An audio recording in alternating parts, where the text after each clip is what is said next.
nakakapagod. Pero sobrang nakakatuwa, nakaka-overwhelm, sobrang blessed po sa nangyayari. How different yung naging experience ng celebration ng yung from Tokyo to Paris? Parang anong difference po? Kasi ngayon mas marami kayong mas busy kayo ngayon. Sobrang ang laking diferensya kasi nung Tokyo pandemic yun. So wala talaga, limited yung mga tao. Ngayon grabe yung bongga ng doon pa lang sa Heroes welcome ng parade namin sa Manila. Grabe yung tao, hindi ko inasahan, hindi talaga namin inasahan na ganun yung dating na ginawa namin sa yung impact sa Pilipinas po, and yung suporta po lahat ng tao, grabe, napaka-solid po. Anong months before itong Paris Olympics, parang nagpahiwati ka na possible ito na yung last Olympics mo. After medyo kinapos ulit sa gold, naisip mo ba ulit na gusto mo ulit mag-Olympics pa?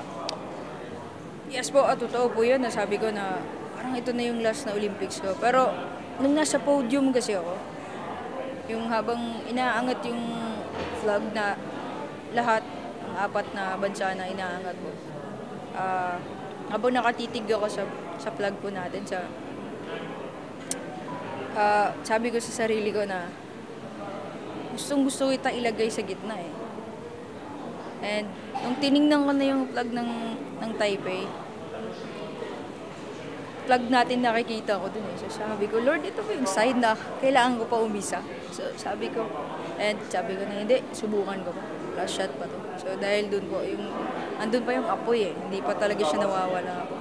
And ayun, pwede pang isa. Kung meron pang LA. Sa buong history ng Olympics na for the Philippines, boxing talaga yung pinakamaraming medal. Ito nga, nagdagdag pa kayo ng dalawa ni Ira. So parang 10 medals na ata. Ano sa tingin mo yung kailangan o yung dapat mangyari para makuha yung elusive na gold medal? Yun na nga po eh. So, gintong medalya na lang talaga yung kulang sa lahat ng medalya na nakuha ng boxing sa Pilipinas po. May silver na, may bronze na. So, yung ginto na lang talaga yung kulang. Siguro ang dapat idagdag pa, aside sa ginawa namin lahat, nakikita nyo po, ginagawa namin lahat sa taas ng ring. Pero ang hirap kalaban ng mga judges, yun lang po talaga.